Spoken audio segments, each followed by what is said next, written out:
Middle east एक बार फिर बारूद के ढेर पे खड़ा है। एक तरफ ईरान की सड़कों पर उसके अपने ही लोग सरकार के खिलाफ उतरे हुए हैं, तो दूसरी तरफ अमेरिका और इजराइल की सैन्य हलचलों ने दुनिया की सांसें रोक दी हैं। आइए इस पूरी स्थिति को आसान भाषा में समझते हैं कि आखिर ये पूरा मामला क्या है।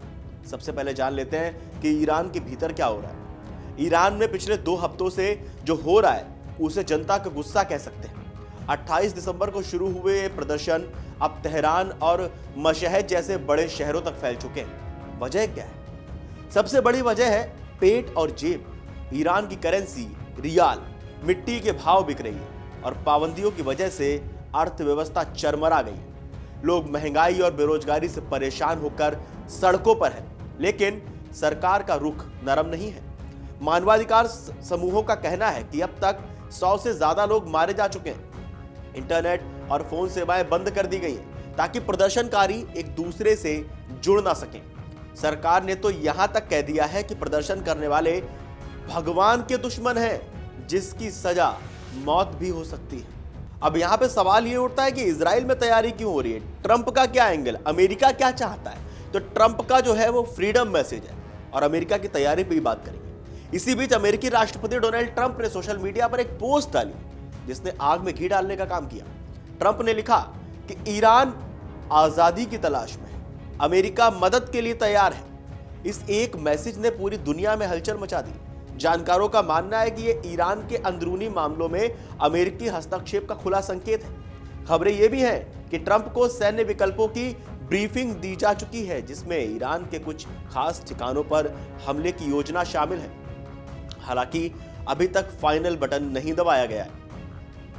आप सोच रहे होंगे कि इन सारी चीजों के बीच इजराइल क्यों हाई अलर्ट पे?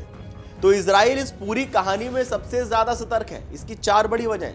बॉर्डर पर खतरा, ईरान के दोस्त जैसे हिजबुल्लाह और गाजा के मिलिशिया इजराइल की सीमाओं पर बैठे हैं। अगर अमेरिका हमला करता है तो ईरान सबसे पहले इजराइल पर पलटवार करेगा। और बहुत पुराना जख्म भी है। जून 2025 में इजराइल और ईरान के बीच 12 दिनों का भयानक युद्ध हो चुका है।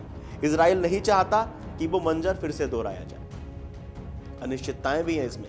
इजरायली खुफिया एजेंसियों को यह साफ नहीं है कि ट्रंप कब और क्या कदम उठाएंगे। डिप्लोमेसी भी है इसके पीछे। शनिवार को इजरायली पीएम नेतन्याहू और अमेरिकी विदेश मंत्री मार्को रूबियो के बीच लंबी बात हुई, जिसका केंद्र ईरान ही था। हालांकि ईरान ने पलटवार की धमकी भी दी है। ईरान भी चुप बैठने वालों में से नहीं है। वहां की संसद में अमेरिका को मौत के नारे गूंज रहे हैं। संसद अध्यक्ष ने साफ कहा कि अगर अमेरिका ने हमला किया तो इजराइल और क्षेत्र में मौजूद अमेरिकी ठिकानों और समुद्री जहाज उनके वैध लक्ष्य होंगे, यानी वे बिना सोचे हमला करेंगे। हालांकि विशेषज्ञ सवाल उठा रहे हैं कि क्या ईरान सच में तैयार है, क्योंकि 2025 की जंग में उसकी डिफेंस सिस्टम को काफी चोट पहुंची थी जब अमेरिका B-2 बॉम्बर लेकर ईरान के ऊपर दहाड़ा था। अब आखिर ये चिंता का विषय क्यों है? तो ये सिर्फ 2-3 देशों की लड़ाई नहीं है।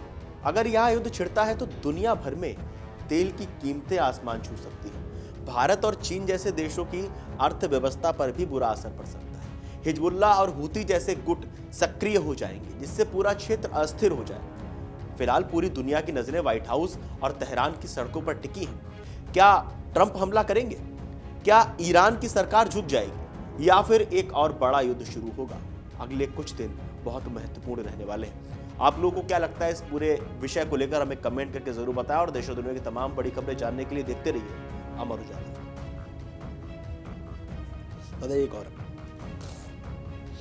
इसको ना, अगर आप ये वीडियो YouTube पर देख रहे हैं तो हमारे चैनल को सब्सक्राइब कर बेल आइकन दबाएं और Facebook पर देख रहे हैं तो हमारे पेज को लाइक करें।